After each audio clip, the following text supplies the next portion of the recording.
어쨌거나 사람들은 열을 받았다. 계속된 말장난에 화가 난 것이다. 결국 아테네 사람들은 이 말 많은 70세 노인을 법정에 서게 했다. 죄목은 풍기문란의 국가보안법 위반, 청년들에게 불온한 사상을 퍼뜨리고 신성을 모욕했다는 것이 죄목이었는데, 실제로는 소크라테스와 그 제자들이 스파르타의 정치 체제인 엘리트주의를 추구했기 때문이었다. 결국 소크라테스는 시민들이 모인 법정에서 자신의 견해를 밝히다가 배심원들의 화를 돋우어 사형을 선고받았다. 자신을 쇠파리로 비유하며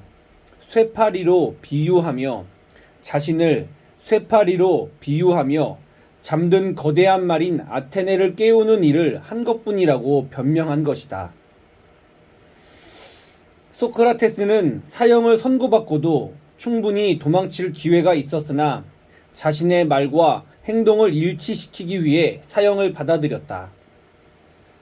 소크라테스가 독약을 마시는 그 슬픈 자리에 그를 열렬하게 따르던 귀족 집안의 제자가 있었으니 그 사람이 서구 철학의 궁극적 시작으로 불리는 플라톤이다. 플라톤은 분노에 휩싸였다. 아테네 사람들에게도 물론 화가 났겠지만 그가 분노의 대상으로 삼았던 것은 민주주의 체제였다. 소크라테스의 죽음은 민주주의가 어리석은 사람들에 의해서 얼마나 파행적이 될 수 있는지를 적나라하게 보여주는 살아있는 근거가 되었다. 어리석은 사람들이 모여 세상에서 가장 지혜로운 인물인 소크라테스를 죽인 것이나 다름없으니 말이다. 이후 플라톤은 민주주의를 주우정치, 민주주의를 중우정치, 폭민정치라고 불러 그 한계를 명확히 했다.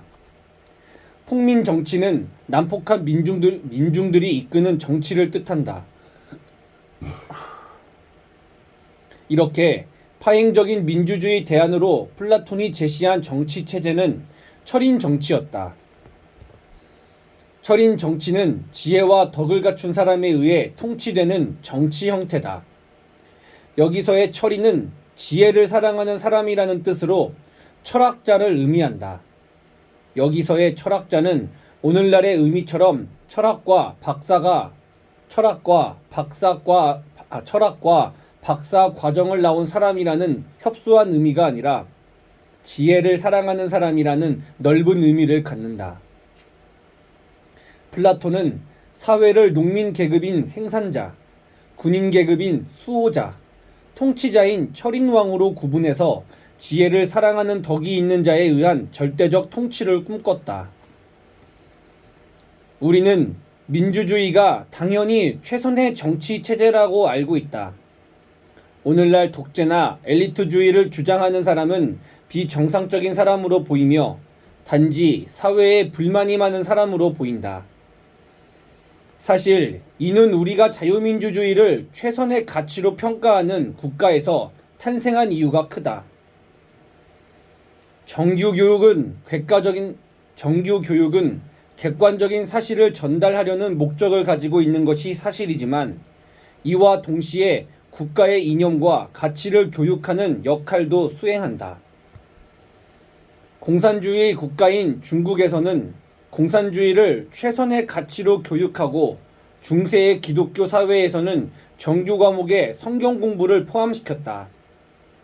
자본주의와 민주주의를 추구하는 한국의 정규 교육에서는 당연히 자유민주주의를 최선의 가치라고 전제하고 교육이 이루어진다. 교육을 통해 개인이 민주시민으로 양성되는 것은 잘된 일이겠지만 그로 인해 엘리트주의나 독재는 잘못된 체제라는 선입견을 가지고 대하는 것은 정치에 대한 이해를 넓히는 데 도움이 되지 않는다. 소수에 의한 정치 체제도 어떤 면에서는 긍정적인 측면이 있다. 만약 소수의 권력자가 지혜롭고 뛰어난 까닭에 대중들보다 합리적이고 공평하게 판단할 수 있다면 말이다. 현대의 예측 불가능하고 불확실한 상황에서의 결정을 그들에게 맡기는 것이 사회의 성장과 개인들의 이익을 위해서 최선의 방법이 될 수도 있을 것이다. 최선의 방법이 될 수도 있을 것이다. 다만 엘리트주의 독재는 치명적인 한계를 갖는다. 치명적인 한계를 갖는다. 그것은 잘 알려진 것처럼 소수에 의한 정치는 최고 권력자를 쉽게 타락하게 만든다는 데 있다.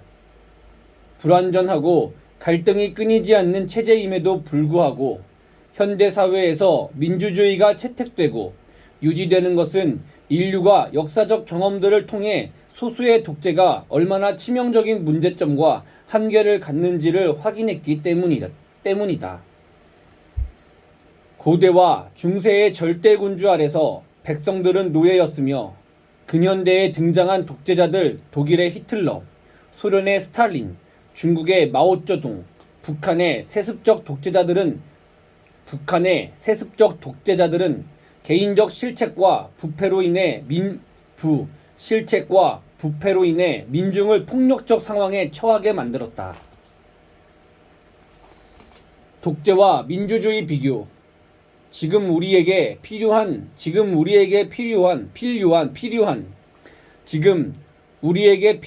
정치 체제는 무엇인가? 정치 체제는 무엇인가?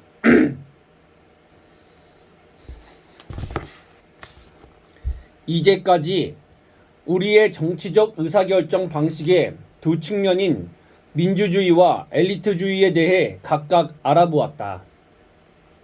이제 두 체제를 비교해 봄으로써 어떤 체제가 우리에게 더 필요한지 알아보려 한다. 이쯤에서 물어보자. 만약 우리가 도덕적으로 부패하지 않는 가장 뛰어난 통치자를 선출할 수 있다고 가정한다면 그럼에도 불구하고 민주주의를 지지해야 할 이유가 있을까? 우선 플라톤은 당연히 뛰어난 통치자에 의한 독재를 주장할 것이다. 그런데 그가 이러한 생각을 할 수 있었던 것은 그 당시에 국가 개념이 지금과는 달랐기 때문일 수 있다. 사실 고대 그리스의 도시 국가인 폴리스는 현대의 한국처럼 복잡하고 거대한 근대적 의미의 국가는 아니었다.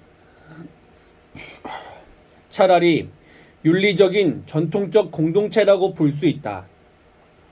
당시 아테네의 인구는 대략 30만 명 정도로 이중 시민은 일부에 불과했다. 즉 건너 다 아는 사람들로 이루어진 사회에서 정치적인 삶과 윤리적인 삶이 엄밀히 분리되긴 어려웠다. 따라서 당시 그리스인들이 개인적으로 윤리적인 사람이 공동체도 윤리적으로 운영할 수 있을 것이라고 믿는 것은 자연스러웠다. 착한 친구가 반장도 잘할 것이라고 생각하는 것과 비슷하다. 여기서 윤리적인 사람이 의미하는 건 덕이 있는 사람이다. 덕은 규정하기 애매하지만 이상을 실현하는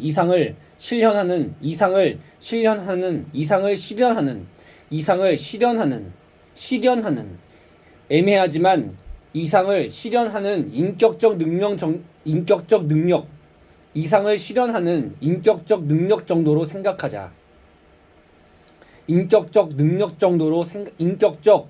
정도로 생각하자. 그리고 고대 그리스에서는 덕과 지혜가 구분되지 않았다. 즉, 지혜로운 사람은 덕이 있고 덕이 있는 사람은 곧 지혜로운 사람이었다. 이렇게 지혜롭고 덕이 있는 사람이 윤리적으로 사회를 운영할 수 있을 것이라 생각했다. 플라톤은 지혜와 덕이 일치된 사람이 철인이 정치를 해야 한다고 믿었던 것이다. 플라톤은 지혜와 덕이 일치된 사람인 덕이 일치된 사람인 철인이 정치를 해야 한다고 믿었던 것이다. 만약 현대 사회에서도 인격과 지혜를 갖춘 절대 부패하지 않고 사회를 성장시킬 수 있는 사람을 선출할 수 있다고 한다면 그에게 모든 정치적 의사결정을 맡기는 것이 좋지 않을까? 이에 대해서는 여러 의견이 가능할 것이다. 하지만 우리가 앞서 논의했던 경제체제의 구분과 정치에서의 보수, 진보의 구분을 고려해 본다면 완벽하고 이상적인 엘리트를 선별할 수 있다고 하더라도 체제로서의 엘리트주의는 명백한 한계를 갖는다는 점을 쉽게 알 수 있다. 결론적으로 말해서 현대사회에서 이상적인 개인에 의한 독재와 엘리트 정치는 실현될 수 없다. 이상적인 개인이 없어서인가? 그런 것이 아니다. 아무리 이상적인 개인을 찾아냈다고 해도 이상적인 정치는 불가능하다. 왜냐하면 근현대 자본주의 사회에서 이상적인 정치라는 것이 애초에 없기 때문이다. 앞서 정치에 대해 논하며 정치란 경제체제를 무엇으로 선택하는지에 대한 문제임을 확인하였다. 따라서 완벽한 경제체제가 없는 한 완벽한 정치체제도 없다. 경제체제는 어쩔 수 없이 특정 집단의 이익을 대변하게 되며 그만큼 다른 집단의 이익을 희생시킨다. 자본가의 이익이 우선되면 노동자의 이익이 줄고 반대로 노동자의 이익이 우선되면 자본가의 이익이 줄어들 수밖에 없는 것이다. 이익. 자본가와 노동자의 이익을 모두 우선한다는 것은 논리적으로 불가능하다. 우선한다는 것은 만약 자신은 자본가의 이익과 노동자의 이익을 모두 높일 수 있다고 주장하는 정치인이 있다면 그는 자본가와 노동자의 이익이라는 어휘를 다른 방식으로 사용하고 있거나 거짓말쟁이다. 세금을 낮추는 동시에 복지를 높이는 일이 논리적으로 불가능하다고 할 때 자본가의 이익과 노동자의 이익을 모두 고려하겠다는 것은 거짓말이다. 이상적 개인에 의한 이상적 정치는 실현 불가능하다. 독재자나 민주주의자나 어쩔 수 없이 특정 집단의 손을 들어줄 수밖에 없고 이로써 필연적으로 소외되고 희생되는 집단이 생긴다. 모두를 만족시킬 이상적인 정치는 없다. 따라서 이상적인 독재자, 엘리트는 불필요하다. 정치에서 요구되는 것은 뛰어난 인물이 정답을 선택하는 것이 아니라 이익에서 충돌하는 이해 당사자들이 대화와 협의를 통해 이견을 조율할 절차가 마련되는 것이다. 따라서 이익의 직접적인 당사자가 정치에 직접 참여할 여건을 마련한다는 점에서 민주주의는 엘리트주의의 비현실성을 압도한다.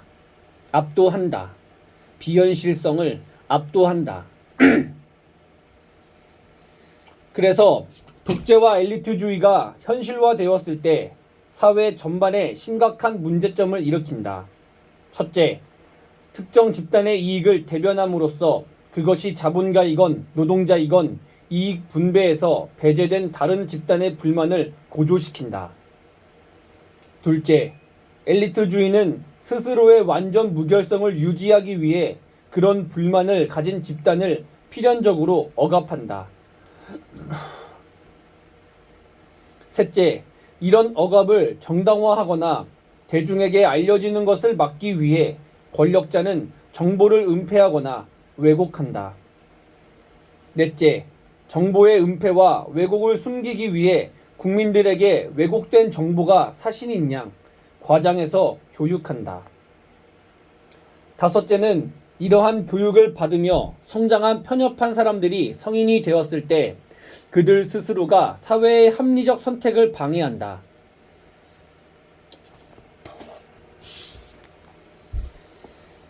둘째, 엘리트주의는 스스로의 완전 무결성을 유지하기 위해 그런 불만을 가진 집단을 필연적으로 억압한다.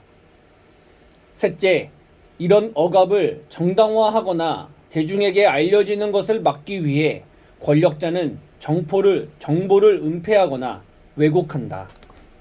넷째, 정보의 은폐와 왜곡을 숨기기 위해 국민들에게 왜곡된 정보가 사실인 양 과장해서 교육한다.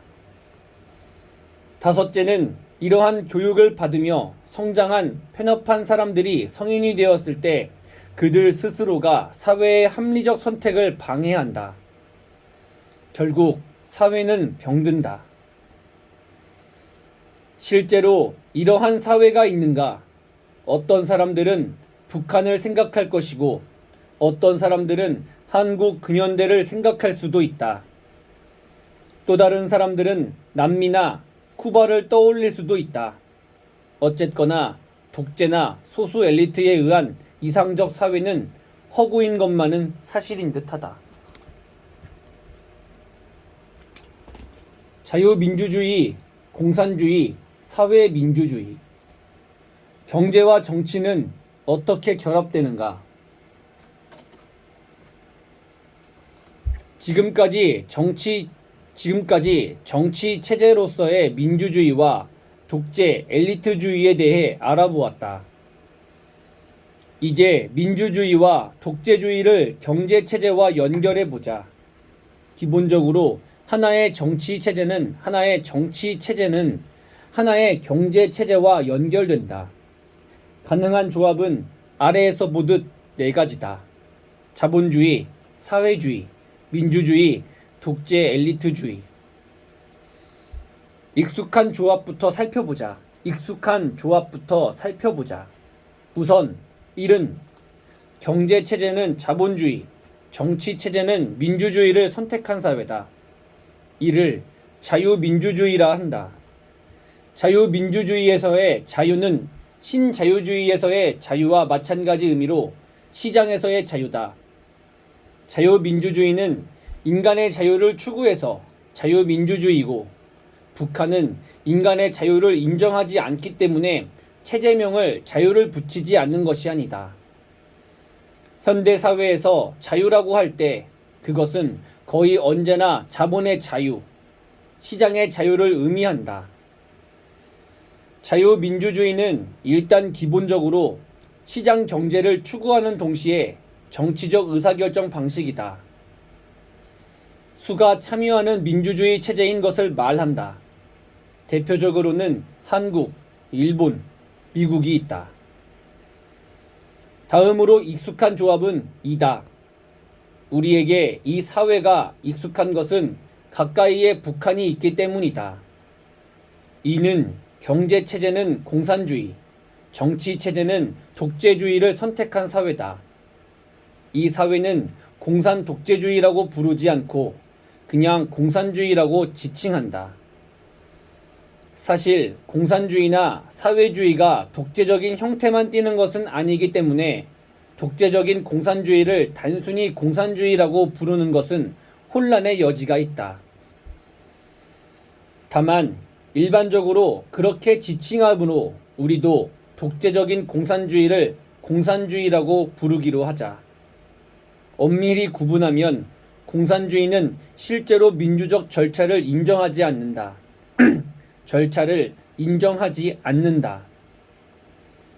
이상적인 공산주의 이론에 따르면 정치적인 결정에 참여할 수 있는 집단은 오직 생산수단을 소유하지 않는 노동자 집단뿐이다. 그래서 공산주의를 프롤레타리아 독재사회라고도 한다. 이러한 사회 형태는 과도기적 단계로 모두가 평등한 공산주의 사회로 나아가기 위한 중간 단계다. 노동자가 독재하는 사회가 공산주의라는 측면에서 오늘날의 북한은 공산주의라 부르기 어려운 사회가 되었다. 왜냐하면 우선 노동자에 의한 정치 형태도 아닐 뿐만 아니라 90년대 중후반에 선군 정치라고 해서 사회의 핵심적 계층을 군을 중시하는 정치 체제로 변모했기 때문이다. 군이 정치와 경제뿐 아니라 교육, 문화, 예술 등에 이르기까지 전 영역을 총괄한다. 그런 까닭에 개념 분류상 노동자가 중심이 아닌 군인이 중심이 된 북한 사회를 더 이상 공산주의 사회라 지칭하기 어렵다. 국가가 경제를 엄격하게 통제하고 있고 개인보다 국가를 앞세우는 권위적인 모습을 띠고 있으니 통제 경제의 파시즘 체제 정도로 이름 붙이는 것이 적절하겠다. 어쨌거나 경제적으로는 공산주의, 정치적으로는 독재주의를 추구하는 대표적인 국가는 소련, 중국, 북한이 있다. 다음으로 살펴볼 조합은 3이다. 경제체제는 자본주의를 추구하지 않지만 정치체제는 독재의 형태를 띠는 체제다. 그럼 이 체제의 이름은 자유독재 국가인가? 자유독재 국가인가? 생각해보면 논리적으로 가능하지 않는 조합처럼 보이기도 한다. 만약 아직도 자유주의에서의 자유를 억압받지 않고 자유롭게 행동할 수 있다는 의미로 생각한다면 자유주의적 독재 국가는 가능하지 않아 보일 것이다. 하지만 앞서 논의했듯 자유주의에서의 자유는 정부가 시장에 간섭하지 않는 시장의 자유라는 한정적인 의미를 갖는다. 다시 말해서 자유주의적 독재 국가는 실제로 가능하다. 그리고 이 체제를 계획경제 사회라고 부른다. 이러한 국가 형태는 사실 우리 사회와 밀접하게 연관되어 있다. 왜냐하면 한국의 60년대에서 80년대 군부 독재 시기가 바로 이러한 체제였기 때문이다. 박정희, 전두환 정권에서의 정치 체제는 군부 독재를 시행하면서도 경제 정책은 자본주의를 추구하는 방향에서 진행되었다. 이 체제는 국가가 시장의 방향을 제시하고 지원하는 계획 경제의 모습을 띈다. 하지만 정부가 시장에 개입한다고 해서 군부 독재기를 후기 자본주의나 사회민주주의 체제를 볼 수는 없다. 군부 정권의 시장 개입은 산업을 육성하고 기업이 활동할 수 있는 여건을 마련하기 위한 제한적인 개입이었기 때문이다. 정부가 시장에 개입해서 세금을 인상하고 규제를 확립함으로써 사회 전체의 복지를 추구한 적극적인 개입이 아니었던 것이다. 따라서 이러한 군부 정권의 시장 개입은 시장에 대한 국가의 간섭이라기보다는 국가에 의한 시장 투자라고 보는 것이 더 적절할 것이다.